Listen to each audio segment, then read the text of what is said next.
Good Yom Tov. Today's the 19th of Kislev, Rosh Hashanah of Chassidus. Today, the author of the Tanya, Rabbi Shazam of Liadi, was released from prison and was given the green light to really proliferate the teachings of Chassidic doctrine, which had profound effect on the landscape of Jewish thought and life. And we're very fortunate that we finished the Tanya yesterday, and now we're restarting it from new. Just a quick point from the Steinsaltz Tanya, the preface to Likutei Amarim, preface to this book. He mentions how there's very few passages in the Tanya that are like make you have this enrapture, this rapturous flash of excitement to God. It's very, very subtle. It's very. He writes. Rabbi Steinsaltz writes that it's very restrained. It's in a way he says it's compared to the Rambam wrote Mishnah Torah. Very simple, very, very matter of fact. No, what do you call it? Not rhetoric. No, when you write in a certain way. No embellishments. No, there's another word for it. Whatever. Anyway, polemic. It's not polemical. Right. You know it's that not. word, Michael? Yeah. Wow. The Tanya is very, very. It's written in a very beautiful, clear Hebrew. It's not overly flowery. It's not polemical. And as we're learning it together for the second time, why are we learning it every year? Because it's written so simply and subtly, you need to go over it again and again to really appreciate the beauty of the whole structure and to pick up every year nuances. And there's literally tens of thousands of pages that are commentaries on the Tanya. And just to clarify, the Tanya's goal, at least in the Likutei Amarim, the first section, the main section, which it's known for, is unique in the works of ethical Musar books, because most Musar books, they are going to explain how to deal with a certain trait. Let's say, anger. Let's say gossip. Let's say or whatever, right? Meaning they're going to talk about different issues that come up in the service of God, and ways to to negate it or to overpower it and so on. Tanya is not going so much into specific issues. It mentions here or there some issues, but that's not its goal. It really goes down to give us a whole system to understand the human psyche at the core level, from which spring all the struggles that we have between, as we'll learn, the ongoing battle of all of us between the animal soul and the divine soul. Mm-hmm.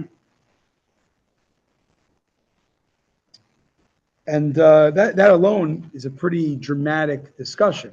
Mm-hmm. It's a dramatic paradigm to look at your life as a constant battle. People don't like war. People are war weary. Mm-hmm. To learn that you are always going to be at battle between the animal soul and the godly soul is, it's pretty dramatic. It is, notwithstanding his subtlety, it's a dramatic idea. Mm-hmm.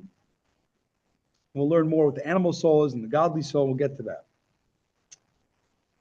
And but he also will explain, of course, not just about relishing becoming a warmonger inside, between the good and bad, the animal and the godly. He also will explain in Tanya, after he explains, Tanya as literally a how-to guide of self-understanding. The Rabbi Zalman, known as the Alter Rebbe, the old Rebbe, the oldest of the Chabad Rebbes, he will also move into why is there a struggle? I mean, what's the benefit of, as the two Hasidim in Russia said, over L'chaim, he says, one guy goes, how's life? Says the same thing. One day I win, one day he wins, and the next day we go at it again. In other words, it's not just about, that's the harsh reality of life, but it'll also segue to some very key concepts later on in chapter 36 and on about what are we accomplishing with ongoing struggle.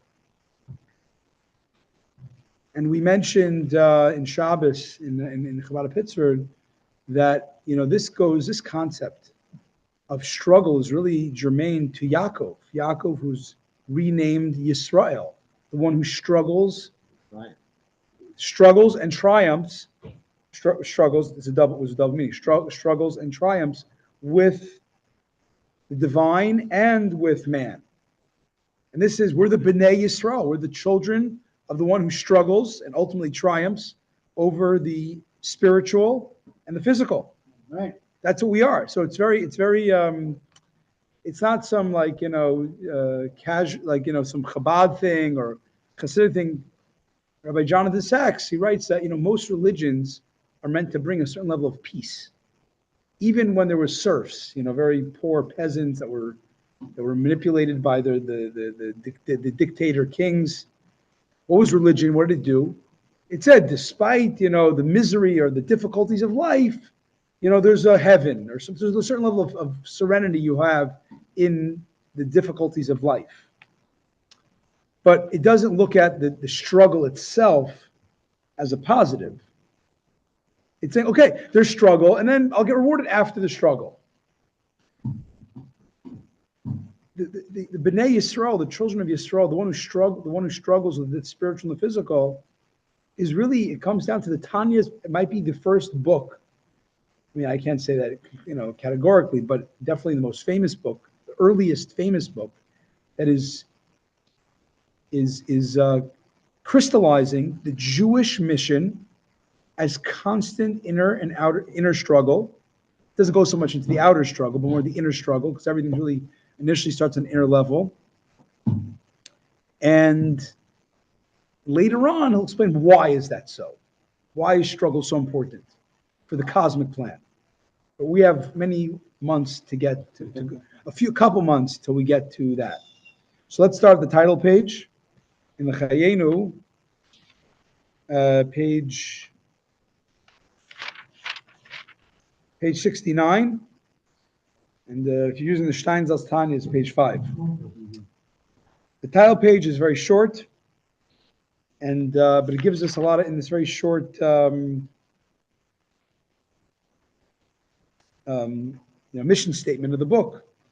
It gives you the trajectory of where we're going to go, and every word is really is chock full of references for later. So Sefer Lekutei Amarim, the Congress, the Congress of Library, the Library of Congress, the official book, Congress of Library, Library of Congress. The name of the book would be Lekutei Amarim.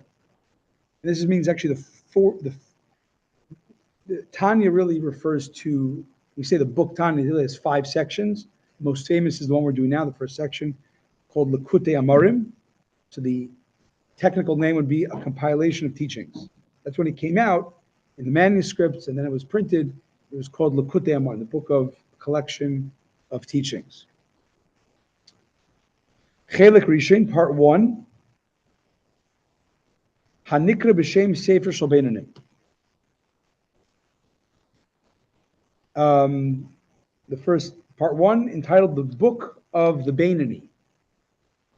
And the Beinani is really so again, Lekutei Amarim, also known as, I guess, entitled, I'm not sure, the Book of Teachings, subtitled the Book of the Beinani.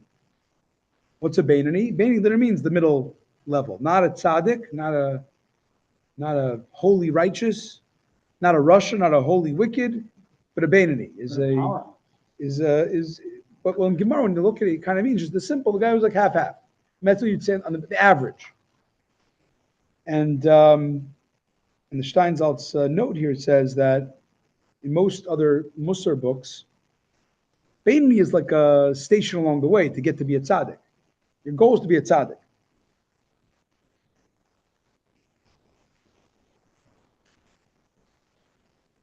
But Tanya is going to have a deeper, like everything in Hasidus, it doesn't, we talked last night, but the Fabrengen, the Hasidus really is not a new Torah, a new way of, it's really a deeper understanding of existing Torah, of Talmud and other things, other works. Okay, so again, that's going to be the hero. Melukot and Pisfar and Pisayfrim. It's compiled from sacred books and from teachers, Kedoshi Elyon Nishmas Eden, of heavenly saintliness whose souls are in Eden. Miyusad al pasuk ki karev elach hadav moed beficha ubevavcha laseisei. And who, by the way, who are those holy people in heaven? What do you think? Abraham, Isaac. No. They don't write books. Books of saintly authors who have passed on. Moshe Rabbeinu. 69. Yeah. Moshe, I'm saying later on. Oh, the sacred books. Right. Sacred books. Who would be the sacred books? So the answer is the sacred books.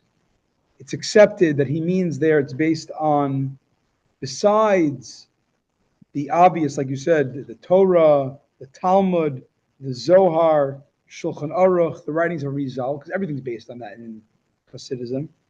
But he's referring particularly the books here. It's based on the works of the Maharal of Prague, who happens to actually be the author's direct paternal ancestor by 7 generations. Maharal of Prague is known for the Goylem, but really the main thing he was an incredibly prolific writer on the. Where are you reading? I'm saying outside. I'm adding. What did you say about the sun? At what point in the text? I'm reading in the middle of 69. It says books, compiled sacred books. It refers to the Maharal of Prague, and because it was the seventh generation from the Maharal. He was the seventh. And also the book of the Shalah, the Shnei Luchot Habris, another book. These are earlier, kind of like mystical, Jewish philosophical based on mysticism books. Okay? And the Shnei Luchot Habris is another, it's about 1600s, was Rabbi Yeshaya Halevi Horowitz. And also it's based on Reshit Chachma, a book by Rabbi Eliyahu Dividas. And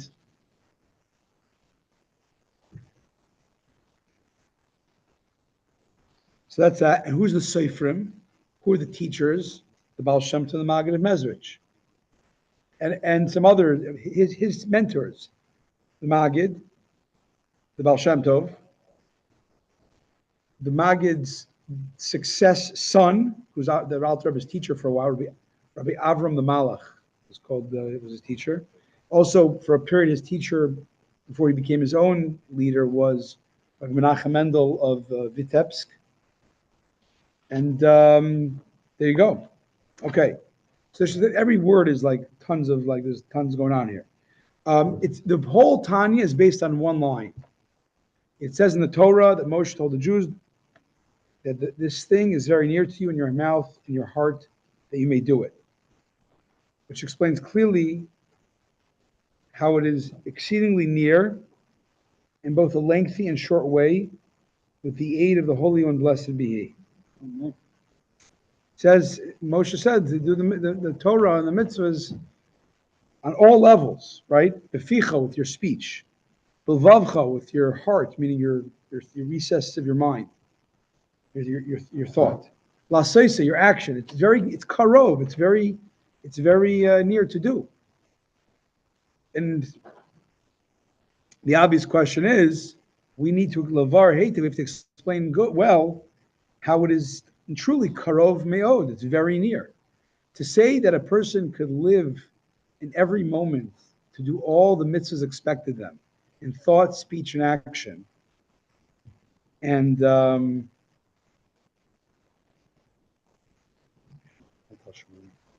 wife's outside.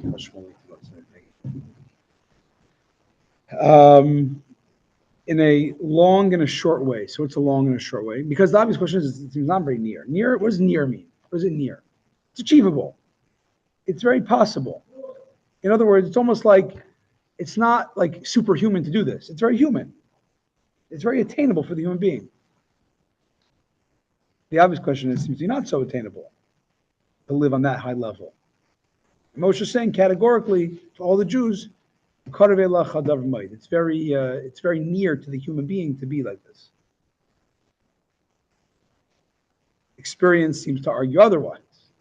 So he's going to explain a long way and a short way. That's a reference to a midrash, isn't it? The long way. So long way and a short way is a reference. The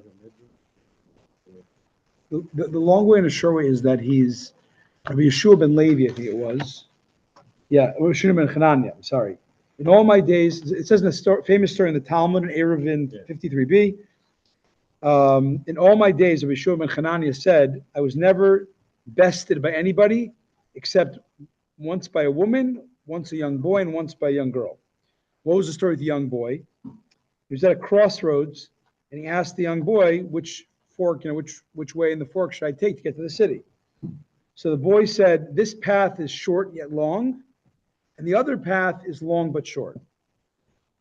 So he picked the short but long, option one, and he got there, but the problem was it was surrounded by, I guess, the king's garden and orchards where you couldn't get through. I mean, he got right to the city, but it was surrounded by a barrier, so he couldn't actually get through.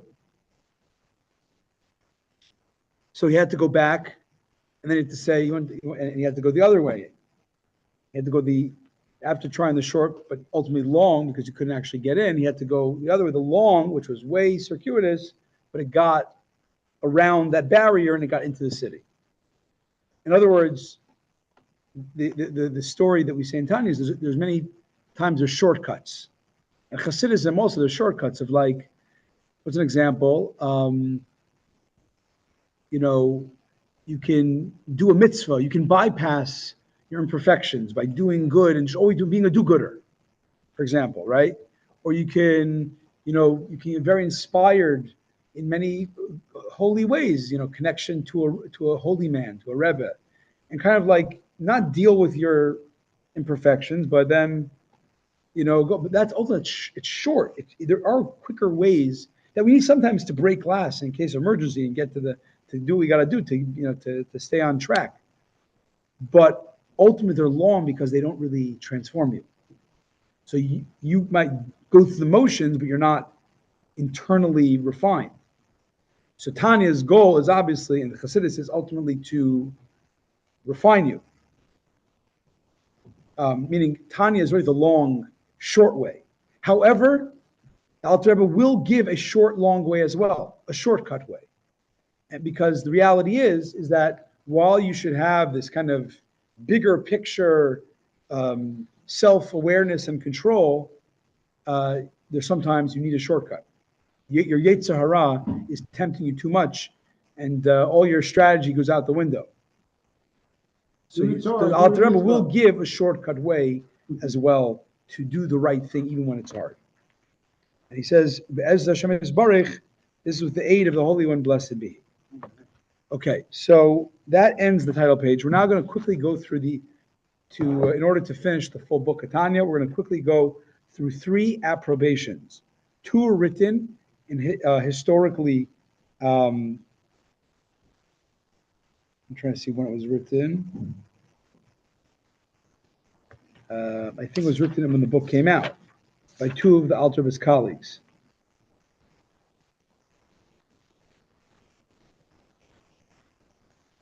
And here we go. Trying to see the. Where's observation? What? Where's observation?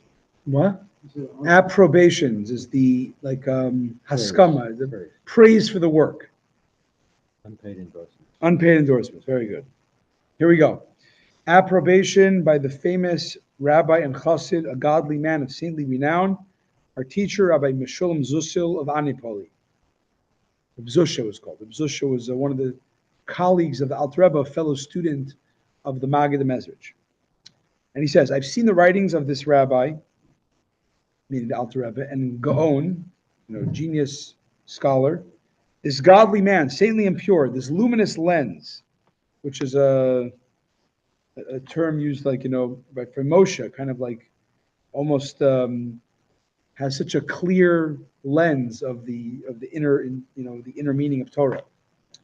Wow. He, with his own talents, has done well, and moreover, God, in his wonderful kindness, has placed in his, the author's pure heart, strength to do all this, to write this incredible work, the Tanya. In order to show God's people his holy ways, he wrote it to be an instruction guide to people. It was the Alter Rebbe's intention not to publish these writings. So just to back up, originally, printing was they were written by manuscript. And manuscript was done by copyists, right? You had a manuscript and you had people copying it from one manuscript to the next. Printing existed, but it was very, very expensive. And originally his intention was not to publish it in print, for it is not his custom. But because these pamphlets have spread among all Israel, in numerous copies by sundry copyists, sundry meaning there was people that were falsifying the text, many times actually for not just by mistake, some was on purpose. Because Why would somebody? Because there was people that called the Hasidic movement, the nascent Hasidic movement, a heretical movement. So they would copy the Tanya 95%, but 5% they put in things that the author didn't write that are heretical. Does not make sense. Why? What are they? Why are they back? How are they backing this statement up? Sundry copyists. So I'm telling you, this is what is the inner. This is the tradition we have passed down of what he's referring to. Fake news, yeah. And as a result of the many and various transcriptions, the copyists' errors have multiplied exceedingly. So there was inadvertent mistakes, there was malicious mistakes, and then it goes on broken telephone. It gets worse. Why would anybody? I don't understand these malicious mistakes. It doesn't make sense. You know something called the opponents of Chassidus? You've heard of that? No. Okay, basically, when the Baal Shem Tov founded the Hasidic movement, which was many ways a renewal of Jewish values that gave that really both gave the heart and soul back into Judaism. Wow. Not just the intellect. And two, it also revived all the Jews who weren't scholars to have a place at the table and feel spiritually part of the Jewish tapestry. And there was a lot of pushback by some scholars that felt this is not what they're used to. This is not Judaism. This is, making a mockery of the scholars. Right. And they mistakenly opposed, and some actually fought the Hasidic movement. From the Baal Shem Tov to the next generation, the Maggid of Mezrich, to the next generation, the Rabbi Shneur Zalman of Liadi. And after the Rabbi Shneur Zalman of Liadi, the next generation kind of died down. But the original 25, 30 years there was a lot of internal Jewish fighting about Chassidus. And the Tanya was the first, not the first, it was one of the first books that was comprehensive of philosophy of Chassidus. There were other Hasidic books, but they weren't as comprehensive as a philosophy. Some of them were stories, some of them were random teachings that they heard from the Baal Shem Tov. But it's kind of as a structured philosophical, almost textbook. I believe Tanya was the first one. And those that were against the Hasidic movement, the Tanya was a bestseller, by the way. It was selling. People were grabbing it, and every time a new manuscript came out, they were grabbing it and copying it and selling it. And then the problem was manuscripts are harder to control. What is, people can copy whatever they want, and whether by mistake or on purpose. And some were on purpose because they wanted to discredit the Hasidic movement, saying it's heresy. So they would take a manuscript of the Tanya and they would add in 3 lines that were never there, that are heretical, and say, look, it's a heretical work. Right. Get it? We move on. You're accusing people, and It's history. It's historical fact. You can read, Google Where it. would I read about it? So, I mean, the book that I read is the biography of Rabbi Shneur Zalman of Liadi from 1978. Has all the documents about this. But even go to ChatGPT or Google, say what was the accusations against Rabbi Shneur Zalman of Liadi. All right. The term for the opponents is called misnagdim. That was the term of opposers. I learned that in Sunday school. No, Before I was pregnant. they tell you good in the Reform Temple in Chicago. I just remember learning it. Yeah. It was a long time ago. Okay, good. Anyway, let's go on. Let's finish up because we want to get to Chumash. Because these pamphlets are spread among, he says already. So the Alter Rebbe was compelled to bring these pamphlets to the printing press, which was very, very expensive and a big project, because then there's more uniformity of the book. God has aroused the spirit of the 2 partners, the outstanding and distinguished scholar by Shalom Shachman, son of Rabbi Noach, and the outstanding and distinguished scholar by Mordechai, son of Rabbi Shmuel Levi, who were the chief operating officers to get to the printing press, to bring these pamphlets to the famous printing house in Slavita. I congratulate them. Where are you reading, Rabbi? Page 71, 3 paragraphs on the bottom. Okay. So the person writing this approbation, Rabbi Meshulam Zushel of Anipol, Poli, he said, I congratulate them on this good deed. They were, however, apprehensive of the growing number of printing establishments which are wont to cause damage and ruin to the accredited ones. There was a lot of new printing press that would come and would print a book that was already printed, and they'd sell it for cheaper and then ruin the investment of the original printer. There wasn't copyright, in back then. This wasn't the Zusha Zushavanipo. This is the guy. Yeah, his full name is Meshulam Zush. Oh no, you're thinking Menachem. That's Nachum Mishkamza.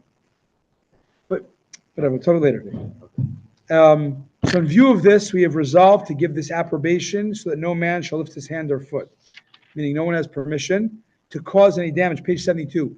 To cause any damage, God forbid, to the aforementioned printers by encroaching upon their exclusive right in any manner. It's forbidden to any person to reprint this book without the knowledge of the said printers for a period of 5 full years from the date below. Basically, a 5-year copyright on this. Patent. May he who heeds these words of mine be blessed with good. These are the words of one who demands this for the glory of the Torah. This day, Tuesday, the day on which the Creator twice said, Kitov, that it's good, of the weekly portion, Tavo, in the year, Peduda Seinu 556 of the 6th millennium. The insignificant Meshulam Zushel of Anipol. The humble, I'm not so important, but I'm writing this because I was asked to write it. The next approbation, by the famous Rabbi and Chassid, page 72 in the middle. The famous Rabbi and Chassid, a godly man of saintly renown, our teacher, Rabbi Yehuda Leib HaKohen.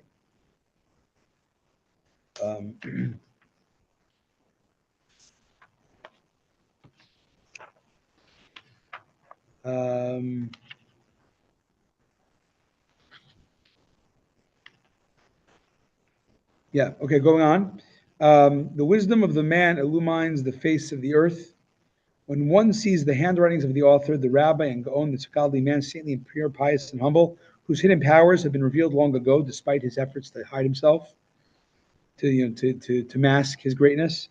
We know this when he sat at the seat of wisdom with our Lord, Master and Teacher, the world Gaon, meaning they're all fellow students of the 2nd generation Rebbe, Rabbi Dov Ber of Mezrich.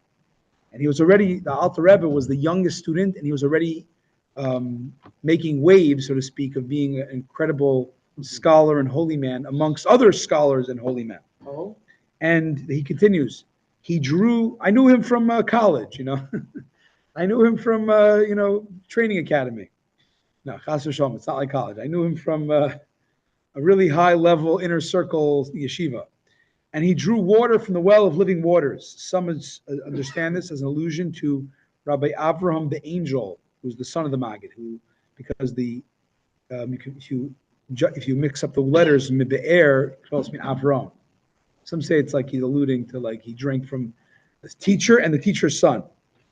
Now Israel was an allusion to the Baal Shem Tov, whose name is Israel, will rejoice in the revelation of his holy works, meaning the Tanya is now a printed textbook of ultimately a systematic approach to the Baal Shem Tov's teachings that were much more orally given over or transcribed very loosely, not as systematically. So Israel, I mean, not just the Jewish people, but Israel, the Baal Shem Tov, who's the founder of the Hasidim, is going to be very happy in heaven that the Hasidism is now a systematic book. As anyone which have been compiled in preparation for the press to teach the nation of God the ways of holiness. As anyone can perceive the inner meaning of the author's words. That which is common knowledge needs no proof, and thus the Tanya doesn't really need my approbation. But for the fear of damage, that no harm because of the printers, I hereby sound a firm warning that no man raise his hand or foot to print the Tanya for a period of 5 years from the date below. May he who heeds the words of mine be blessed with good. These are the words of one who speaks thus for the glory of Torah. This day, Tuesday of the weekly portion, Tavo, in the year 556 of the 6th millennium, Yehuda Leib HaKohen. Third approbation, and this is actually... Why doesn't he want this to be printed? Why did the Alter not want to print it originally? Yeah. That's all. I don't know why. Probably it could be the cost. I'm not sure why. It was very, very expensive. It wasn't something that you Go to the corner store. yeah, it wasn't a simple operation. So I'm not, maybe he had other reasons why not. Maybe out of humility. Did he trust the people who would transcribe? Originally he did, but then it was seen that it wasn't going. There was big mistakes coming out. So he was forced to commission somebody to go deal with it and print it. You know, only 5 years. Why 5 years for the copyright? Interesting. I don't know. All right, let's go on. Third approbation. Just to finish up, of the rabbis, long may they live, sons of illustrious author, blessed in memory, whose souls in Eden. Whereas it has been agreed by us to grant permission, authorization to bring to the printing press. So back up. This is actually from a later edition of the Tanya when it was printed in Shklov in 1814. The sons, after the Alter passed away, he passed away in 1812. This is in 1814. So after 1814, they reprinted it, and they actually added the other section that we've done, the Igeres HaTeshuvah, and I think also the Igeres HaKodesh. I'm not sure when they added. In Hayomim it says when they added different parts, but here they added. We're going to see they added the Igeres HaKodesh here, and yeah, the whole thing. The full book that we have it today was fully published in 1814, because in his life 2 of them were published, or 3 maybe. But the last 2 sections were either letters of his or like unpublished essays, which were then compiled to add to the canon of the Tanya. Okay, whereas it's been agreed by us to grant permission or authorization to bring to the printing press for remembrance to the children of Israel the written works of uprightness and truth, words of the living God, the Hasidic idiom for Hasidic discourse are called the words of the living God, by our Lord, our Master, Father, Master, and Teacher, blessed memory. Recorded personally by his own holy hand in his own saintly expression, whose words are like burning fiery coals, which ignite people's hearts to draw them near to our Father in heaven. These discourses are collectively entitled Igeret HaKodesh, the Holy Epistle. We did that in our last round. Being mostly epistles sent by his holy eminence to teach the people of God the way they should walk and the deed which they shall do. Inasmuch as our Father made reference to many places, now that's one thing. And he made reference to his Sefer L'Kutei Amarim, and since the words of Torah are scanty in one place and ample in another, meaning some subjects in these kind of, this is like an addendum, I guess. This addendum that they're adding clarifies some of the issues in the main book of Tanya, L'Kutei Amarim, which we're going to start in the next couple of days. But there's some addendum that was clarified there, so we're adding it there. That he wrote, which was in the actual Tanya. Especially also since the Igeret HaKodesh introduces new material pertaining to L'Kutei Amarim in the form of a Kuntras Achron, which is the final tract, right, the later booklet, on certain chapters which he wrote when he composed the Sefer L'Kutei Amarim. The Kuntras Achron consists of profound discussions, insights, and passages of the Zohar, Eitz Chaim and Pri-Eitz Chaim, which appear to contradict one another. We learned that, right? The past few weeks we were doing these really hard essays that talk about contradictions between Zohar and Talmud ideas, and it reconciles them. And in his understanding spirit on page 75, the author resolves each passage according to its context, as explained in Likutei Amarim. Accordingly, we've deemed it proper to join the discourses in Igeret HaKodesh to the Sefer Likutei Amarim in Igeret HaTeshuvah. That was, I guess, Igeret HaTeshuvah was already printed already, of His saintly eminence, our Lord, Father, Master, and Teacher, to print it all together. And thereby we hereby place a fence, a prohibition, and a nachash, which is a acrostic for. I'm sorry, it's